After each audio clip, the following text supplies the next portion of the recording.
បាទសូមជម្រាបសួរអ្នកទាំងអស់គ្នាបាទតទៅនេះសូមអញ្ជើញតាមដានជាមួយនឹងព្រឹត្តិការណ៍ព័ត៌មានជាតិសំខាន់ដែលខ្ញុំបាទដកស្រង់ចេញពីគេហទំព័រល្បីៗសម្រាប់នៅប្រជាណាចក្រកម្ពុជារបស់យើងហើយក្នុងនោះគឺបានដកស្រង់ចេញពីគេហទំព័រនគរវត្តដែលមានចំណងជើងថាអគ្គិភ័យនៅផ្សារទំនើបហេងឆៃលីក្រុងបាត់ដំបងប្រើប្រាស់រថយន្តបាញ់ទឹកអស់68រថយន្តទើបរលត់នៅខេត្តបាត់ដំបងវេលាយប់ថ្ងៃទី23ខែតុលាឆ្នាំ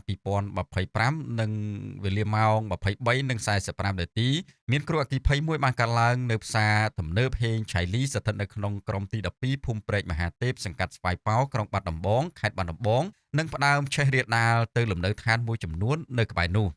លោកឧត្តមសេនីយ៍តូដាញ់អេងប៊ុនច័ន្ទស្នងការនៃស្នងការដ្ឋាននគរបាលខេត្តបាត់ដំបងបានដឹកនាំកម្លាំងកងកម្លាំងនគរបាលជំនាញអគ្គិភ័យនៃស្នងការដ្ឋានរួមទាំងរថយន្តពលិតអគ្គិភ័យមកពីបណ្ដាស្រុកនិងកម្លាំងអន្តរាគមន៍របស់ស្នងការដ្ឋាននគរបាលសហការជាមួយនឹងសមត្ថកិច្ចពាក់ព័ន្ធនិងអាជ្ញាធរមូលដ្ឋានមន្ត្រីអគ្គិសនីព្រមទាំងប្រជាពលរដ្ឋប្រើប្រាស់រថយន្តពលិតអគ្គិភ័យមកពីបណ្ដាស្រុកចំនួន13គ្រឿងនិងប្រើប្រាស់ទឹកបាញ់ពន្លត់អស់ចំនួន68រថយន្តទើបទប់ស្កាត់ការឆេះរាលដាលបន្តទៀតនៅក្នុងគ្រោះអគ្គិភ័យនេះបានបង្កជាការខូចខាតអគារផ្សារទំនើបហេងឆៃលីចំនួន23ល្វែងកម្ពស់4ជាន់និងលំនៅឋានមួយចំនួននៅក្បែរនោះផងដែរហើយរហូតដល់ព្រឹកថ្ងៃទី24ខែតុលាឆ្នាំ